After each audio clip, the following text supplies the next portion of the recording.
So the conditions are just perfect for us to work on our projects. There's nobody else around.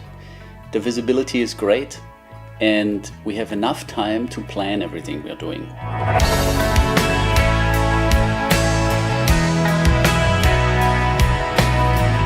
Most of the time we spend diving on Thickfinger Reef.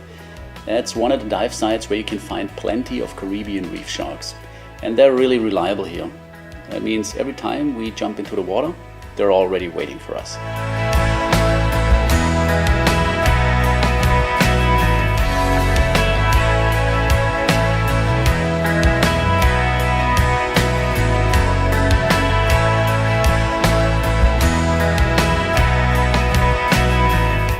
Being around sharks in the water is just great, because you can interact directly with them.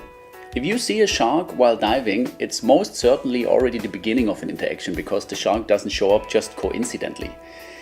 The shark realized that there is something unusual in the water long before we even see them.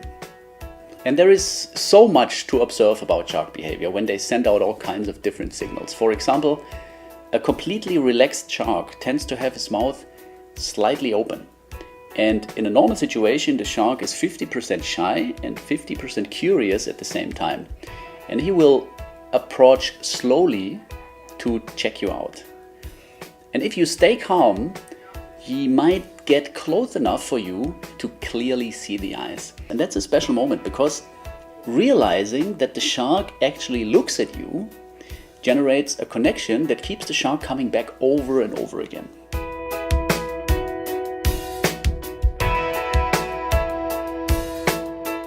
Scientists found out that sharks can tell the difference between the back and the front of a diver, even when the head of the diver is not underwater. It's not clear how sharks can do that. All we know is that the sharks have a completely different pattern of approaching a diver from the front than they have from the back. From behind, they come much, much closer.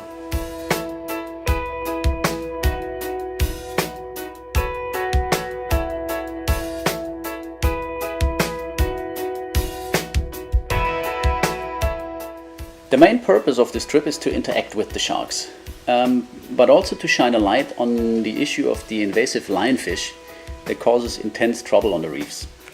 When Al first told us that the sharks turned out to be somewhat helpful in getting rid of the overpopulating lionfish, we decided to shoot a short film about that. But step by step, let Al first explain about it. The lionfish showed up 10 to 20 years ago here in the Caribbean. They have no predators, so they're just populate. They eat the baby reef fish. So when we go out on the dive sites and clean them out, those we'll usually keep and eat. But if we're at a dive site that involves sharks, or if there are sharks in the vicinity, then you always have to remember the shark's job is to get whatever's injured, wounded, or dead off the reef. So once you shoot the lionfish, if the shark is there, it's best to give the shark the lionfish, because he's going to get him one way or the other. And if you don't give it to him, he might get a piece of you. So we're feeding the lionfish to the sharks when they're around, because that's their job, to consume them. So we're just doing our thing to keep the reef safe, help the population of the reef, and keep the divers safe.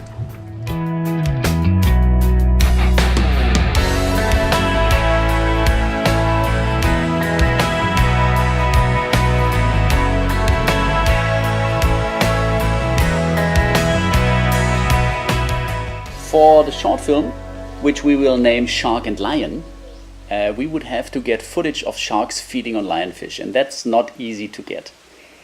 So the plan is to shoot with 6 cameras at the same time. 2 GoPros on tripods, and then Al, Mace, Micha and I also have a camera.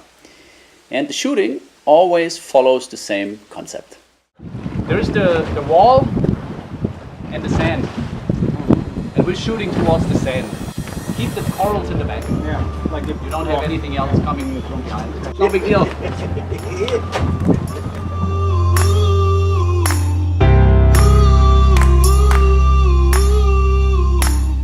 Once we go down, Daryl takes off to find a lionfish, and there is no way the lionfish can hide from him. We call him the deadliest predator of the 7 seas because he grew up spearfishing, and so his instincts are outstanding.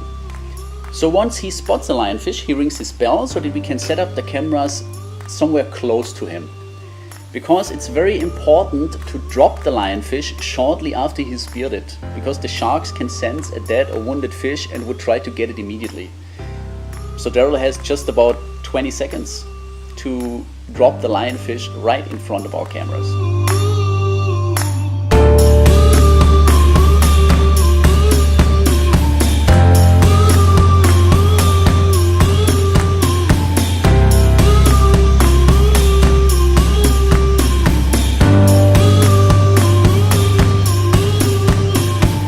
I mean, it's crazy how many lionfish you see around here, and they seem to be fat and lazy. I remember when I first saw them back in the 90s in the Red Sea, I was fascinated by their spines.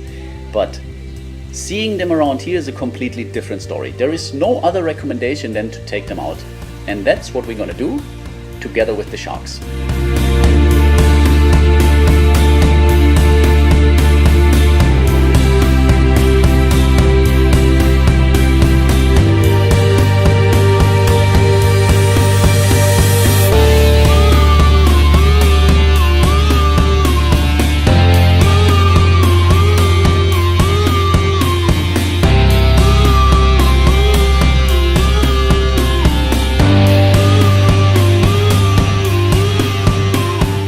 It's interesting to see how the behavior of the shark changes once there is food in the water.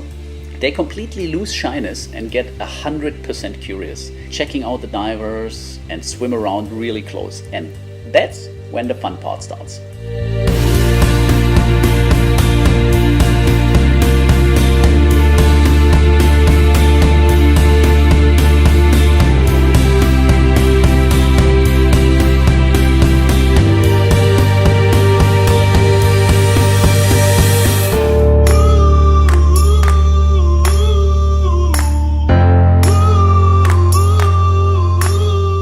There's only one situation that might get a little bit tricky, and that's when two sharks are competing for only one lionfish. The sharks will forget about everything and just try to find the lionfish first. They will bump into everything, not caring about anything. So it's best to stay a little bit off and to make sure that the lionfish doesn't hide in your pocket.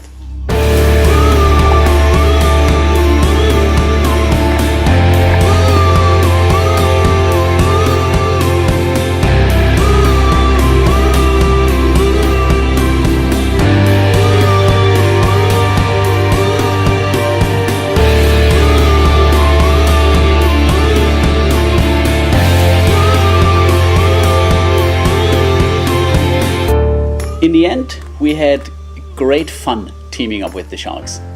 After 2 weeks, we got used to each other and could already distinguish one shark from another, and they all have their own personalities. For example, the small one with the black eyes is always a bit more curious than the others. And this naughty guy knocked our cameras over and over again.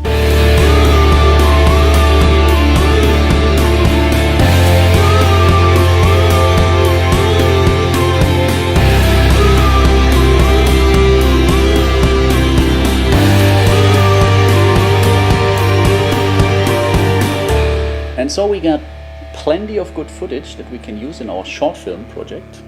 Now we just have to convince Michael to step on a lionfish, since we need a little drama in the story. But that's already the next video, which is video number 4, which we call the making of. It will come soon, so watch out.